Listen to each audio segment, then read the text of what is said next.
Morning sir. Good morning. Applicants వచ్చారు, పిలవడం start చేయమంటారా? స్టార్ట్ చేయండి. Okay sir.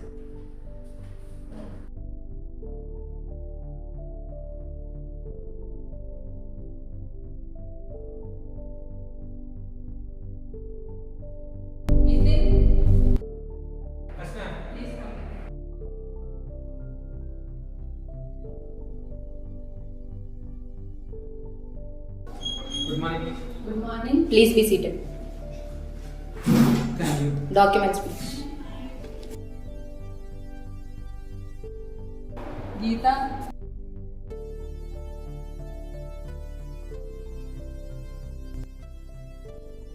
తరుణ్,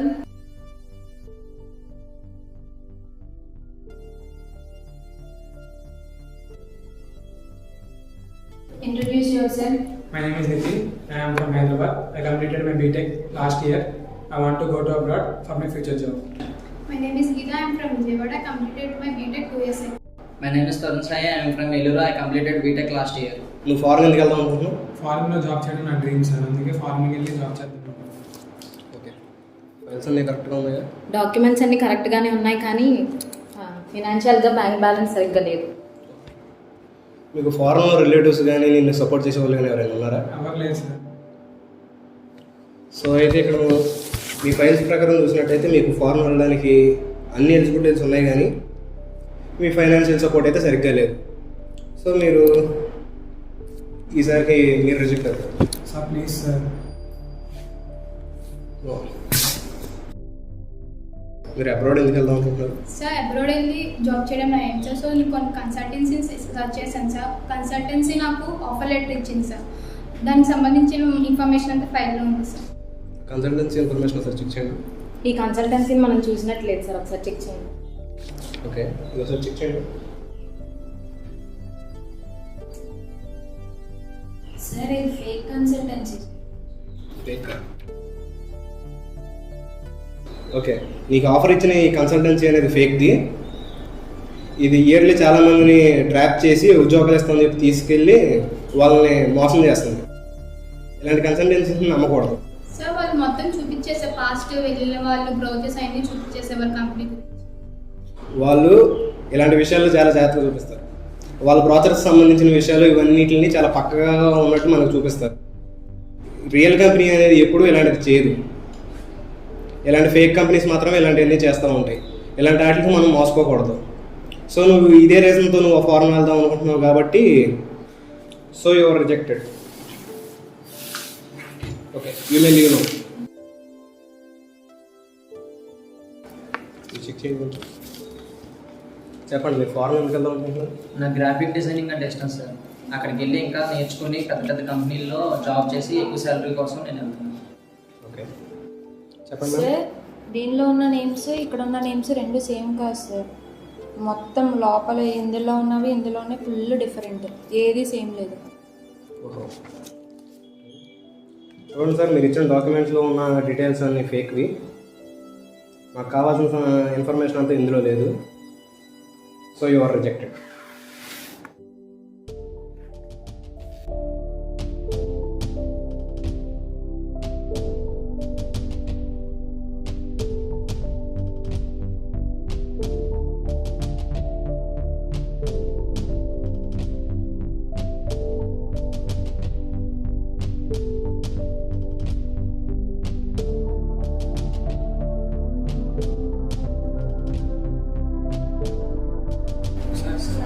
చెప్పండి. ఈసారి కొంచెం చూడండి సార్, ఎలాగైనా వెళ్దాం అనుకుంటున్నాను సార్. సరే, ఈసారికి రిజెక్ట్ అయిపోయారు కదమ్మా, మళ్ళీ ఒకసారి ట్రై చేద్దరు. కానీ ప్రొసీజర్ ఏంటో మేడం గారు కనుక్కోండి.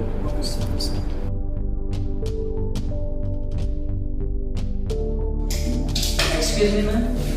Yes coming, please be seated.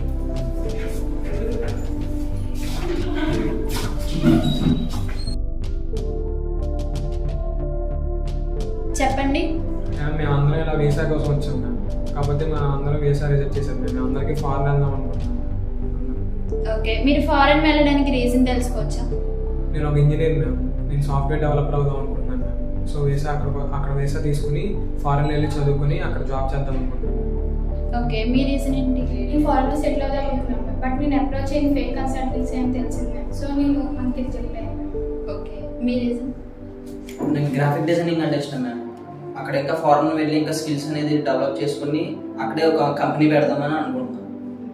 Okay, మీరు అక్కడ కంపెనీ స్టార్ట్ చేద్దాం అనుకుంటున్నారు. Yes ma'am. ఎందుకని మీరు ఫారెన్ లోనే స్టార్ట్ చేద్దాం అనుకుంటున్నారు? ఇండియాలో కూడా చేయొచ్చు కదా. అంటే మన ఇండియాలో ఇన్కమ్ అనేది చాలా తక్కువగా ఉంటుంది. అక్కడైతే మనకి ఇష్టం ఎంతైనా పెట్టుకోవచ్చు. ఇన్కమ్ అనేది కూడా ఎక్కువగానే ఉంటుంది. సో స్టాండర్డ్ ఆఫ్ లివింగ్ అనేది మీకు చాలా గ్రేట్గా ఉండాలి అనుకుంటున్నారు. సో ఫర్ ఎగ్జాంపుల్ మనము ఫారెన్లో యూఎస్ తీసుకున్నాం అనుకోండి. యూఎస్లో మనకి ఓన్లీ 30 crore పీపుల్ ఉంటారు. ఆ 30 crore పీపుల్ కూడా మన 56 కంపెనీస్ అనేవి ఉంటాయి. కానీ ఇక్కడ మన ఇండియాలో చూస్తే మనకి 130 crore పీపుల్ ఉన్నారు. కానీ మనకి మాత్రం ఓన్లీ 20 కంపెనీస్ మాత్రమే ఉన్నాయి. సో మీలాంటి స్కిల్డ్ పర్సన్స్ అనేవాళ్ళు యూఎస్ ఇంకా వేరే అదర్ ఫారిన్ కంట్రీస్కి వెళ్తే మరి ఇండియాని ఎవరు డెవలప్ చేస్తారు? అంటే మనలాంటి వాళ్ళు కూడా ఇండియాలో ఉండి మన స్కిల్స్ అన్ని యూజ్ చేసుకొని ఇంకా ఎన్నెన్నో టెక్నాలజీస్ నేర్చుకొని మన ఇండియన్ డెవలప్ చేస్తే మన ఫ్యూచర్ జనరేషన్స్ కూడా చాలా బాగుంటుంది కదా. సో అలా కూడా ఆలోచించింది. ఓకేనా? సో ఇప్పుడు ఏంటి అంటే మీకు జీడిపి అంటే తెలుసు కదా. జీడిపి అంటే మన ఇండియాలో ఉన్న సిటిజన్స్ యొక్క ఎర్నింగ్స్ని బట్టి మన ఇండియా అనేది ఎలా డెవలప్ అవ్వాలి అవన్నీ కూడా మనం కేటగరైజ్ చేసుకుంటాం. సో ఇక్కడ జీడిపి వచ్చేపాటికి మనం 6th పొజిషన్లో ఉన్నాం. సో ఇంకా మనము మన ఇండియన్ జీడిపి వచ్చేసేపాటికి $2.66 trillions అనేవి మన ఇండియన్ జీడిపి. సో ఇలాంటి జీడిపి అనేది మనము ఇంకా మన స్కిల్డ్ పర్సన్స్ అనే వాళ్ళు ఇండియాలోనే ఉండి ఇంకా కంపెనీస్ అనేవి స్టార్ట్ చేసి ఇంకా మంచిగా మనం డెవలప్ చేసుకుంటే మన జీడిపి అనేది ఫస్ట్ ప్లేస్కి కూడా వెళ్ళొచ్చు. మీరు అన్నట్లే మీ యొక్క స్టాండర్డ్ ఆఫ్ లివింగ్ అనేది ఇంక్రీజ్ అయ్యింది. అలాగే మీరు ఒక మంచి కంపెనీ కూడా పెట్టవచ్చు. ఇంకా మన ఇండియాలో ఫ్యూచర్ జనరేషన్స్ కూడా ఇంకా డెవలప్ చేయొచ్చు. అదేవిధంగా మీరు ఇంకా ఎన్నో సాఫ్ట్వేర్ ప్రాజెక్ట్స్ చేయొచ్చు. అండ్ టోటల్గా మీకు అంతా కూడా చాలా బాగుంటుంది. అది కాదు మ్యామ్, ఇప్పుడు ఫారిన్లో technology day to day improve అవుతూ వస్తుంది. మన ఇండియాలో అవ్వట్లేదు. మరి మేము ఇప్పుడు ఇండియాలో ఉండి ఏం చేస్తాం మ్యామ్? అక్కడ అయితే టెక్నాలజీ ఇంప్రూవ్ అవుతుంది కాబట్టి అక్కడికి వెళ్దాం అనుకుంటున్నాం. ఓకే, మీరు ఇప్పుడు టెక్నాలజీ అక్కడ ఇంప్రూవ్ అవుతుంది కాబట్టి అక్కడికి వెళ్ళాలనుకుంటున్నారు. సరే, ఇప్పుడు ఇండియా నుంచి మనకి చాలా గూడ్స్ అనేవి ఇక్కడ నుంచి అక్కడికి ఎక్స్పోర్ట్ అవుతాయి. కానీ అక్కడ ఉండే వాళ్ళు ఇక్కడికి వచ్చి ఇక్కడ అగ్రికల్చర్లో మనం వర్క్ చేద్దామని అనుకోరు కదా. సో ఇక్కడ ఉన్న వాటిని రీసోర్సెస్ని యూజ్ చేసుకొని వాళ్ళు మంచిగా డెవలప్ అవుతారు. అదేవిధంగా మీరు కూడా అక్కడ చదువుకోండి, అక్కడ టెక్నాలజీస్ నేర్చుకొని ఇక్కడికి వచ్చి కంపెనీ పెట్టచ్చు కదా. సో ఇక్కడ మీరు వెళ్ళే నేర్చుకోవాల్సిన లేదు, ఆన్లైన్ కోర్సెస్ కూడా ఉంటాయి. ఇప్పుడు మీకు వీసా రిజెక్ట్ అయింది కాబట్టి చెప్తున్నా. సో ఇక్కడ ఉన్న టెక్నాలజీస్ అన్నీ మీరు నేర్చుకొని మంచిగా కంపెనీ డెవలప్ చేసుకుంటే మన ఇండియా అనేది ఫస్ట్ ప్లేస్లో ఉంటుంది. సో ఇక్కడ టెక్నాలజీ అనేది చాలా ఇంపార్టెంట్. ఇప్పుడు ఇండియాని సోల్జర్స్ బాగానే కాపాడతారు, అగ్రికల్చర్లో ఉన్న ఫార్మర్స్ మంచిగానే కాపాడతారు. కానీ స్టూడెంట్స్ అనేవాళ్ళు వాళ్ళ పని వాళ్ళు చేయట్లేదు. సో ఇక్కడ స్టూడెంట్స్ అనేవాళ్ళు కూడా మంచిగా శ్రద్ధగా చదువుకొని చాలా టెక్నాలజీస్ యూజ్ చేసుకొని మన ఇండియాలో చాలా కంపెనీస్ పెట్టాలి అనే ఒక పెద్ద డ్రీమ్తో అనేది మనం బతకాలి. సో ఇక్కడ మంచిగా టెక్నాలజీస్ అనేవి నేర్చుకొని మన కంపెనీస్ అనేవి పెడితే మన ఇండియా అనేది చాలా గ్రేట్గా డెవలప్ అవుతుంది. ఓకేనా? ఎస్ మ్యామ్, మీరు చెప్పిన పాయింట్ ఆఫ్ వ్యూలో అసలు మేము ఎప్పుడు ఆలోచించలేదు మ్యామ్. అలాంటి స్టూడెంట్స్ కూడా ఎప్పుడు ఈ పాయింట్ ఆఫ్ వ్యూలో ఆలోచించకపోవడం వల్లే మన ఇండియా ఇంకా ఎక్కడ ఉంది మ్యామ్. ఇకపై నుంచి అయినా ఎంతోమంది స్టూడెంట్స్ ఫారిన్ అనే ఆలోచన మానుకుని మన ఇండియాలోనే డెవలపింగ్ చేస్తే ఇంకా బాగుంటుంది. Let's celebrate Azad Ki Amrit Mahotsav.